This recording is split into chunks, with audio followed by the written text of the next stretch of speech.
Hello and welcome to the CFO Playbook podcast. My name's David McClelland. I'm a journalist and broadcaster.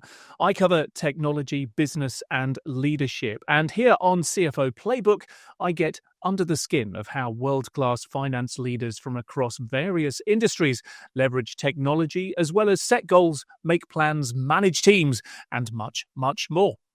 And in today's episode, we speak with a CFO with more than 25 years of leadership experience across FTSE 250, private equity and multinational firms, most recently as CFO at Spire Healthcare Group. I can't say that there's no luck involved. There's absolute luck and timing. And also, let's be straightforward. When you get a CFO role, most CFO roles come along because there's a problem. And they need someone to help solve the problem. So you need to be upfront in doing that. And I've seen, you need to play the long game is what I'd say. And a reminder that the CFO Playbook is here every month with exclusive interviews and insights from world-class finance leaders. So do tap on that subscribe button and don't be afraid to get in touch, as many of you do. Your suggestions really do help to shape our shows. And with that, let's get on with today's show. This episode of the CFO Playbook is brought to you by Soldo. Trusted by over 25,000 organizations across 31 countries, Soldo combines pre-programmed cards, an intuitive app, and a powerful management platform to replace manual processes with efficiency and control.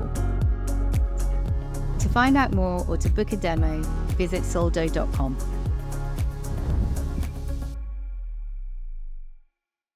Jitesh Sodha, thank you so much for joining us here on CFO Playbook. Hi, David. Good to see you. So where do we find you right now? And, what's been keeping you busy this week? So I am in London and I'm in the last 2 weeks of my executive career as a CFO and at Spire Healthcare. So what I've been working on, two things really. Obviously, the handover of the Spire role, which is going very well and leaving it in very good hands. And I'm planning and looking forward to what I prioritize in my post-executive career. We're going to talk about that, the kind of past, present and future for Jitesh and for your work career in a moment. But before we begin, I must preface our chat by congratulating you on being recognized in the global HotTopics CFO 100 Awards. And what I'd like to do in our conversation today is to, talk about that, talk about your journey as a global CFO, reflect on your journey, a quarter of a century, no less, in CFO roles. And, as you transition, as you mentioned there, into the next stage of your career, away from the day-to-day of being a CFO, perhaps we can touch on some of the key learnings that have helped to guide you along that route. How's that sound as a plan? Thank you, David. It sounds like a really good plan. All right, let's execute on that plan. And to begin with, what on the surface could be a very simple question, but let's see where it takes us. Jitesh, why did you want to become a CFO? So the simple answer is I didn't. I absolutely did not want to be a CFO. I grew up in an Indian background, Indian family, where you had to be a doctor, an engineer or an accountant. And I didn't want to do anything that my father said that's what you had to do. But I grew up in the 80s and I remember watching on TV Sir John Harvey Jones as chairman of ICI on TV. And I thought, that sounds like a great plan. I'd love to run a business or part of a business. It'd be great. And that's how I started. Right. So you mentioned your Indian heritage there, your background. Was there an extent to which that also helped to shape the direction that you saw yourself going in? To be honest, no, not really. I mean, I came to the UK at the age of 3 from Uganda, actually. So India to move over to East Africa and then had to leave Uganda. And really it was education and the UK and, the opportunities that I had through school and university. So then what changed? Because obviously you have had an extensive career as a CFO. What changed on the way? Was there a moment in those early roles and the education you mentioned there as well, when you realized that, well, in order to achieve your wanting to be, like I said, John Harvey Jones there, was there a moment that you realized that a CFO type role would be something that would enable you to pursue your purpose? Yeah. First of all, I got it wrong. So when I left university, I went into consulting because I thought that was the way through there. And in the consulting role, I found two things that were wrong for me. First of all, the consultancy I joined was very IT focused. And I found I was actually quite good at IT, but it's not where I wanted to be when I was running a development environment for 250 developers on an IBM mainframe. But secondly, it's an advisory role. And actually, I wanted to be in the nuts and bolts of a business. So that's when I looked at what are my options. And I saw that I had two options, really. One was to do an MBA, or the second was to qualify as an accountant. I couldn't afford to do an MBA, frankly. So I qualified as an accountant, and I switched over into the corporate world. And it was great. I went in there and straight away was able to start getting things done and making a difference in the business. And as I went through that, I enjoyed the complexity and the responsibility that came with it, and enjoyed the people I worked with, and mostly focusing on getting things done. You mentioned you made a mistake in joining Anderson. I've worked with lots of consultancies, Anderson's included, very, very good at doing what they do. Wasn't right for you. Was the decision making actually always pretty straightforward for you, or was there a bit of a tussle? There are always some tussles as you progress through your career, I wouldn't call them tussles. Decision making. You have to make conscious decisions because you are where you are. What's the best you can do to achieve what you want to? But when it comes down to purpose, the purpose that I've always been driven by is to go into somewhere, a business, and improve it and leave it in a better place than when you started. I've had the pleasure of being able to do that early in my career in smaller ways, and later in my career as a CFO. And that's been great. Problem solving is a big part of that, isn't it? Being able to identify a problem, take a bit of a step back, and then make that decision, as you say, about, right, this is the course to take in order to overcome that problem. You a fan of problem solving, I guess? Very much so. And in fact, I enjoyed it. But go back to those early days. So first of all, I felt fairly quickly I knew what the problem was, and often felt I knew what the answer was. And actually what I had to really learn was, how do you get it done? How do you implement it? How do you make it work? And that became much more about other people and working with them and creating win-win situations rather than win-lose situations. And I think that was probably the biggest learning. So it wasn't just a technical, this is the answer, let's just get it done. It was more about, how do you get it done and do it with other people and bring them along with you so that they're succeeding too. You were in finance roles once you had made that switch there. Already, I think you've made the point there that finance roles can be much more than just about the numbers. It's about identifying the challenges and then, as you say, making a decision and then acting upon those. If you look at your baseline role, it's about truth and reality. So first of all, you need to know this is exactly what's happening, and you need to take it head on in a non-emotional way. I've been in businesses where you get data once a month. At the end of the month, it takes 1 or 2 weeks before you get it. If you do that, and then you make a change after you've got that data, by the time you've then made the changes, and then you look at the impact of that, you can only make 5 or 6 decisions in a year. But if you get the data daily, you can make 250 decisions a year, and then you can drive those decisions and get half them wrong, and still make a big difference in getting things done. the other thing I'd say about the CFO role would be you've got to be proactive rather than reactive. And what do I mean by that? So things could go wrong. So look out for those things that could go wrong in advance. So you can either prevent them going wrong or know how to deal with them as they happen. And that's the looking forwards part.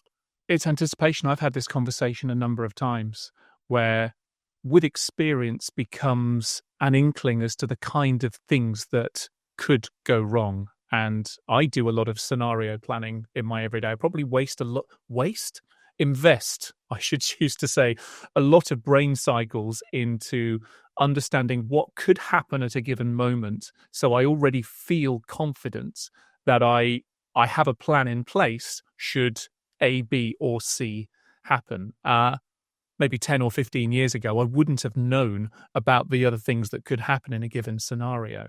But at least I feel on the front foot. Maybe that speaks to some insecurities on my part. I don't know. But certainly that looking forward and having various options that you are ready to execute on feels like a sensible path in a business environment rather than looking backwards and not even knowing what might be around the corner, let alone being able to act upon it quickly and decisively. Again, as a CFO, your job is to make the company perform well and end up in a better place.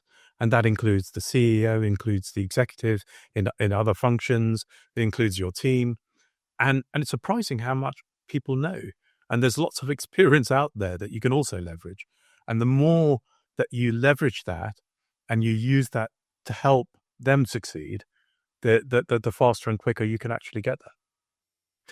And the importance of those relationships, not only in helping to inform your decision making, but you mention it, a key to success is executing on decisions that you've made. Very often people are involved in those, in the execution of decisions, of new actions, and learning how to work with people, learning how to persuade and engage people, would you say is a key part of the success of successful execution of plans? As a CFO, it's only you and the CEO really who look over the business as a whole, every part of it. The rest of it's much more siloed. And so you have the opportunity to really get access to data and information and help with the decision making that's out there. So if you can help your colleagues succeed, then actually it is a win-win because they're succeeding and so are you because the business is doing well. You began your career in the 90s in the technology space, like you said, Anderson Consulting, as well as a controller and IT manager at Cargill, Dell Computers, T-Mobile. Before that, undergraduate degree, PPE, Philosophy, Politics and Economics at Oxford. Not necessarily the traditional accountancy route into finance, but if we've learned anything here on CFO Playbook, it's that there are so many routes into finance leadership roles. As you began, Jitesh, to move into your first senior financial leadership roles, you've mentioned there already about importance of relationship and importance of decision making and executing on those decisions. What kind of principles, though, were you developing on how to do the job well? So I suppose I'd look at 5 different things that in a different way. First of all, it's not a half a job. You've got to, there's long hours. If you're looking at for a work-life balance, it's much more towards work than balance. You need to be prepared for that. Be prepared to wake up in the middle of the night, thinking about work and managing things that you can't control. The flip side of that is you can get things done, and it's great when you do, and when it works. And of course, you do get paid well as well. So that's the first thing. You need to be prepared for it. And then there's a couple of things that I've already highlighted in the things that I've said. You are the keeper of truth and reality, so take things head on in a non-emotional way, because the sooner you can do that, the faster you can handle it. The frequency of data, again, another key principle. The fourth one is be proactive, not just reactive. So look at what could go wrong, and so you can prevent it or deal with it when it does go wrong. And then people. Everyone always has people. But it's not just your team; it's the organization as a whole. It's it's the board, it's the shareholders, it's the CEO, it's the exec team, it's everyone. Yeah. Using data that's available to you to inform your decision making, to help achieve your purpose of steering the company in the right direction. I'm curious the extent to which you feel that part of the role has changed in the 20 plus year that you've been active, because if there's anything that certainly with my IT hat on, we've been talking about for 10 or 15 years is data, big data, lots of data, rapidly available, instantly available data. And that point you mentioned earlier on about, we get a chunk of data at the end of every month and it takes a couple of weeks to process. That may well have been the way of working once upon a time, but it certainly isn't always the case now. So my question is how, maybe looking at data first of all, the role has changed over the period of time, how you've had to adapt your principles, your skills and your decision making to accommodate maybe more readily available, more timely available data. It has absolutely changed, and technology has driven that, just as you said. There's far more data available now. And you can use it and you can process it. And so you can help make decisions across the business. It's not just the numbers. I've had the pleasure in doing roles outside of finance as well. So, looking after M&A or procurement or supply chain and you can use data again. And we have the skill set to be able to use that data to try to analyze it and get it and try and come up with good decision making based on the data and the facts that you have. And that's a skill set that the finance community do have that we can help the rest of the business with. I'm going back to the decision-making thing again. Sometimes there are a lot of decisions that need to be made and only enough days in a month, enough resources in order to act upon them all. So do you have any principles with regards to prioritization? How have you made sure that you're able to address those actions that serve the needs of the business most when, maybe it's not always obvious or you've just got a lot of plates spinning at once? So a phrase that I use is do the right thing, because the right thing's always the right thing to do. So, and the reason I say that is basically you've got to start with the basics. You've got to get the basics right, doing the right thing. And that varies in many different ways in different businesses. I've been in different industries. In the clinical environment, sometimes it's fairly straightforward. You don't want patients to be worse off. But even in other businesses, it might be health and safety, might whatever. So you've got to do the basics right. Then after that, it comes down to prioritizing what are the key goals for the business and for the stakeholders in the business. And normally that's fairly straightforward. You can break it down. And actually, the difficulty, and this is the proactive rather than reactive, is you can get sucked into so many different areas that aren't the important things because you can't quite do everything. So how do you focus on the really big things that will make the difference? And normally it's fairly straightforward. If you're really going through the data and you're looking at what the data's telling you, what your options are, you can come up with decision making and prioritizing. And the sooner you do it and the frequency you get, then if you get it wrong, you can change it quickly as well. So again, it's circular. You've said in the past that there's no such thing as good news or bad news. It's either on time or it's late. Expand on that for us, because I love how that sounds and I want to take it away and apply it in my own life. But I feel as though I probably need to understand it a bit more so that I'm acting on it in the right way. It has really worked, and people do catch on it. And I was really proud of it until someone told me that Kung Fu Panda said something similar. The difficulty in a business is people like to tell you what they think you want to hear try not to tell you the bad news, or they're afraid of telling you what they really think, when actually all those things are the most important things you need to know. And the sooner you know them, the sooner you can come up with an action plan to deal with them. So by using that, it's about time of news, allowing people to give the truth rather than being afraid of giving the truth, allows you to create an environment that just gets you all the data you need. And then you can help those people who are giving you information that they might be afraid of giving you, actually help solve the problem as well, which is also really empowering.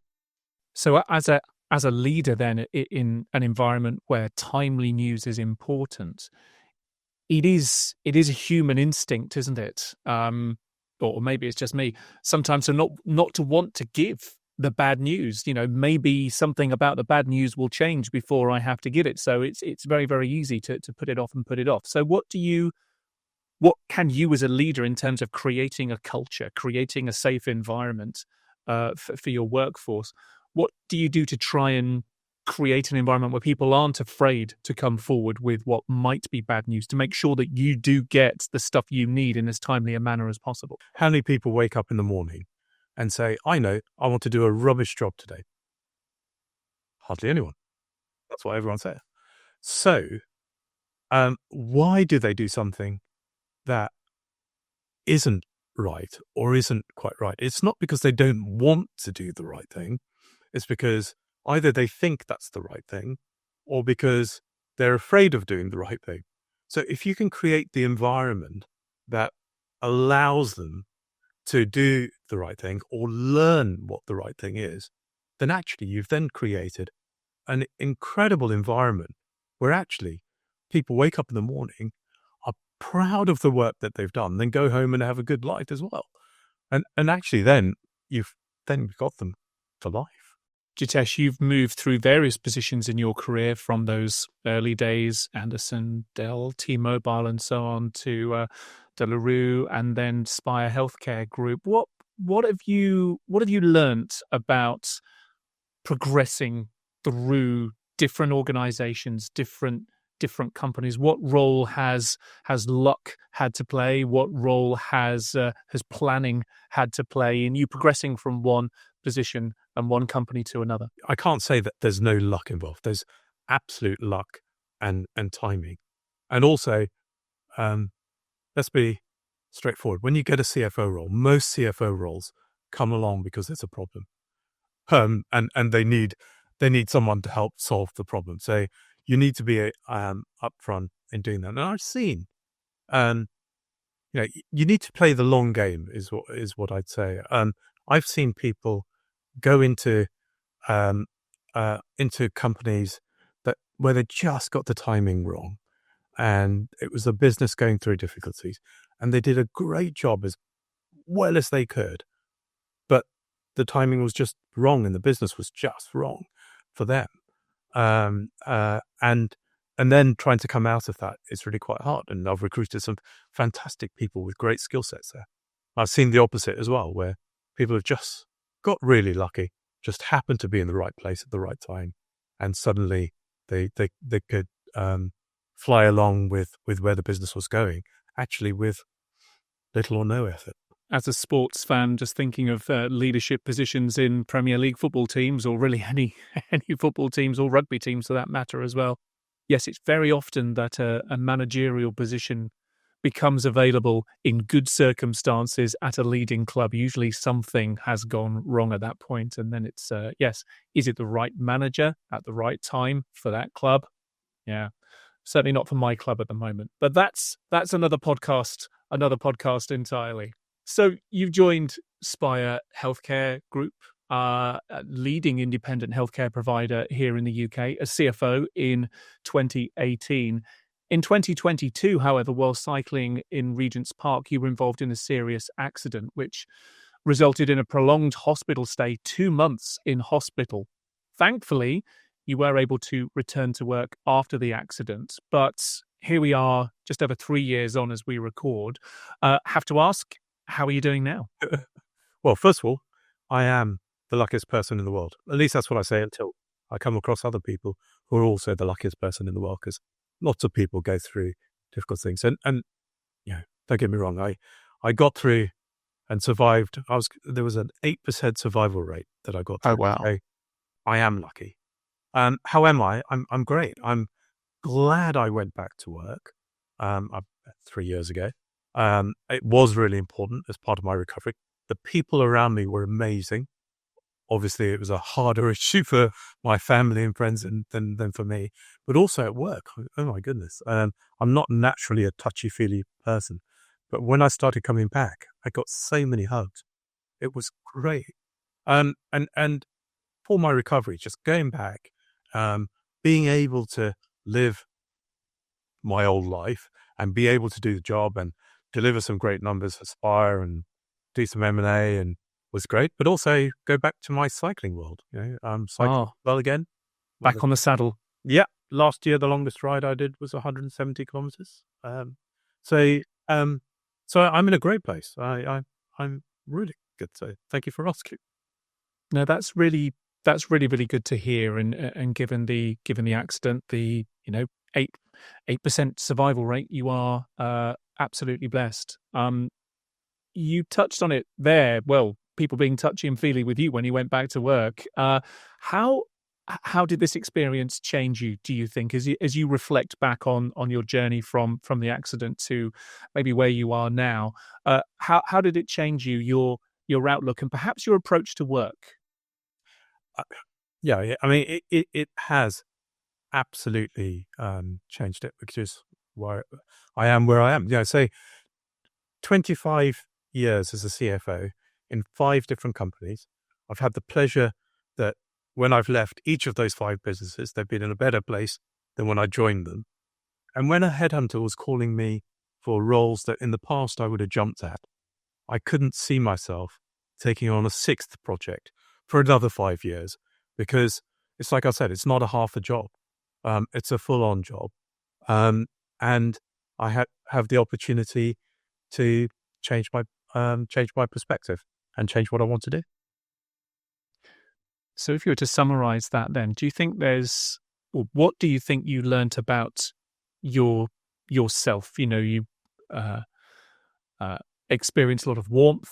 You were able to continue with your purpose when you returned to work, which was important, and you will continue to be successful.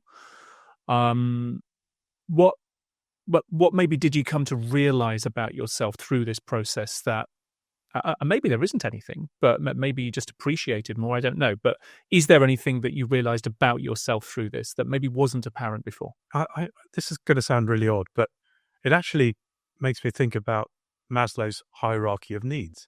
So I know not everyone will remember them automatically off the top of their head, but you first of all start off in your need with your basic needs. So food, water, security, safety. And then, when you progress in your career, you get your psychological needs, which is really about, one part is people, family, friends, and the other is what I'll call aspirational. I think he called it something different, or aspirational lifestyle. Where you want to live, what sort of house you want, what sort of lifestyle you want. And I think I've got through those stages. And then he calls it self-fulfillment as the sort of final stage. And I don't like to use that phrase, but the way I describe it is that I'm now in a position where I can do what I want to do rather than what I need. And I think, what a great place to be. It's a triangle. It's often depicted as a triangle, this hierarchy of needs, like most good business or even life diagrams are. We do love a good triangle. And I guess this fits into where we are right now. And as we discussed right at the beginning of our conversation today, here you are 2 or so weeks away from closing the door at Spire Healthcare. What's next? So it's not retirement, but it's refocusing. So tell me what you'll be refocusing, where you'll be refocusing your energy, and what excites you most about this self-fulfillment step of your life? Well, I guess those basics of, I didn't want to be an accountant, where did I start from, still are in the core of the person I am. And so my plan is to go plural in a non-executive career basis, and help other people.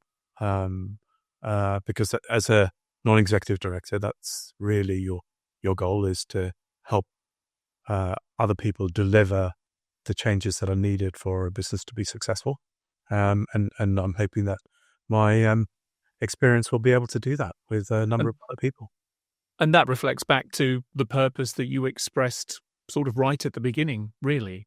What sort of impact do you hope you will have, and where? Is there anywhere in particular, a particular sort of impact that you hope you'll be able to have? When you've been on a board, you see the difference between an executive and a non-executive. And the executives have all the pressure, they have to deliver everything that needs to be done. And as a non-executive, you can help them. So again, how can you create those win-win situations that I talked about earlier, rather than win-lose, to help them win, and so that each company ends up in a better place? And I think that's what boards tried to do. Is it's not just a simple tick box exercise. Governance, you have to do the governance, but that's like the finance role, where you have to get the basics right. If your numbers are wrong, you have no right to play in anything else. You've got to get the basics right, but then what can you add on top of those basics? That's where you can make a real difference. So how important is legacy for you? Obviously helping others, supporting businesses, supporting organizations to do the best that they can and to leave them in a better place than they were when you joined them. As far as you're concerned, how important is legacy for you? So again, I wouldn't call it legacy, because legacy makes it seem that it's about me, whereas it's about win-win, which is about other people and you. So how are things working for other people, and if it's working well for the key people that you're with, then it's also working for you as well. That is the legacy. That is what you're trying to achieve. And as far as what you've left behind at Spire, how was the succession planning? You've had a while that you've been handing over the baton to somebody else there. Just talk to me about the planning and the execution of that. Well, first of all, it was really straightforward. So Harbant, who's replaced me in role, was the first person I recruited. I recruited him while I was still on gardening leave from my previous role, and he started a week after me. So we've worked closely together for over 6 years, and we get on really well. So actually the handover was really straightforward. So if I look at the 5 roles where I've been a CFO, in 3 of them, the people who've replaced me have been people I've recruited. And in the other 2, people I've recruited have been CFOs in other companies. So again, this is part of creating the win-win environment and the culture of other people doing well. So actually the handover has been very straightforward. I've got lots of confidence in him. He's already doing a great job, and I'm sure he'll do really well. Which leads me to ask about the role of mentorship there. How important has mentorship been in your career? Have you been in a position where you've mentored other people? Certainly, you've developed talent, as you've just discussed there. And what broader role, many other CFOs will be listening to our conversation now. What would you encourage them to do to play an active part in mentoring, nurturing the next generation, in managing their own succession plan? Mentoring people is again, goes back to the basics of what I said about people and how do you work with them. If most people want to wake up in the morning, come to work, do a good job, go home, and then have a good life, to different degrees, and you can help them do that to the right degree that works for them, and it's different for everyone. That might not be a CFO role for everyone, because they don't want to wake up in the middle of the night thinking about work. Then if you're doing that, then you're mentoring people great for them. So again, it's about creating those environments that work for them rather than ones that just work for you. You are stepping away from the CFO trenches for now, Jitesh. But for those CFOs who are still there, and of course in your non-executive roles as well, and your strategic roles, this is still really important. What do you see happening over the next, 12 or 18 months? What are the kind of market trends, the technology trends that you might see shaping finance leadership, at least over this next period, as far as we feel comfortable kind of predicting at the moment? Gosh, that's a really hard question, especially since Trump has come into power, because you can see it changing every night. Every morning when you wake up, suddenly there's something different. And that is creating a volatile market environment. It's creating geopolitical changes that are literally volatile as well. And so I think from a business perspective, I think we're all going to have to be very agile in being able to cope with that volatility and how we handle that, and change our decision making quickly and rapidly. The other area, I think, for the next 12 months, you just can't ignore. We spent quite a bit of time in this conversation talking about data, AI. You can't ignore it. AI is here to some degree already. It's already coming. It is going to transform the world. It can be fantastic, but it can also go horribly wrong. So how do you make it work for you? We had some really interesting conversations about using AI at Spire Healthcare, in healthcare.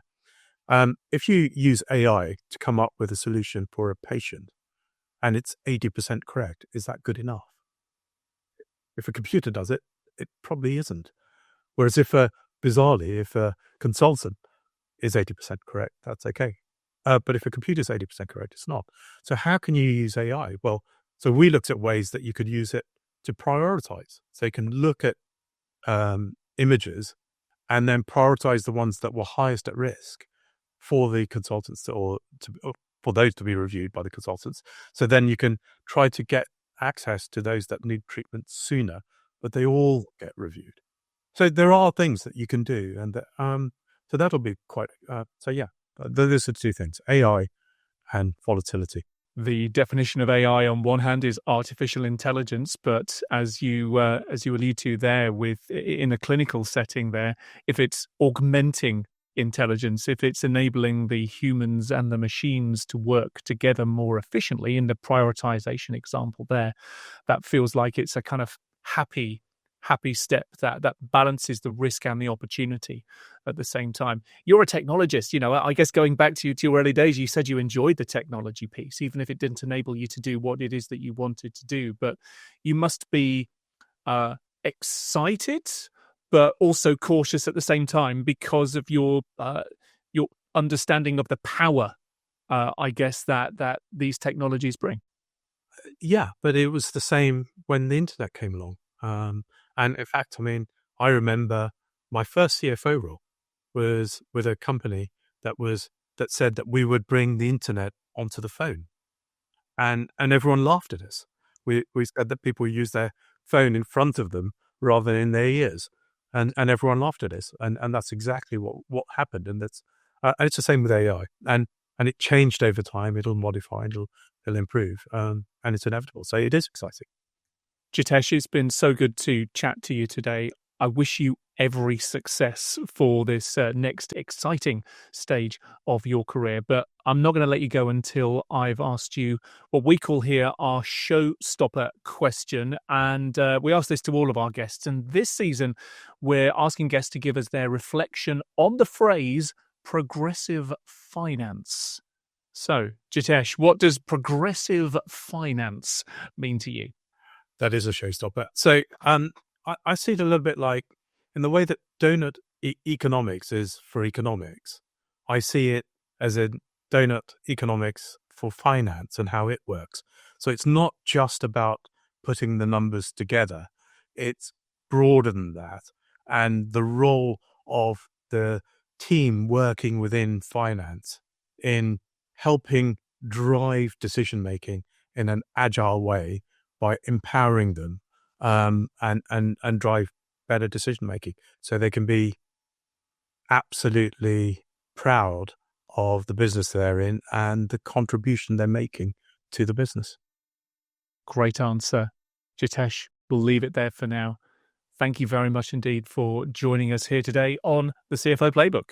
And don't forget to join us every month here on the CFO Playbook for more insights from finance leaders. But for now, from me, David McClelland, until next time, bye-bye.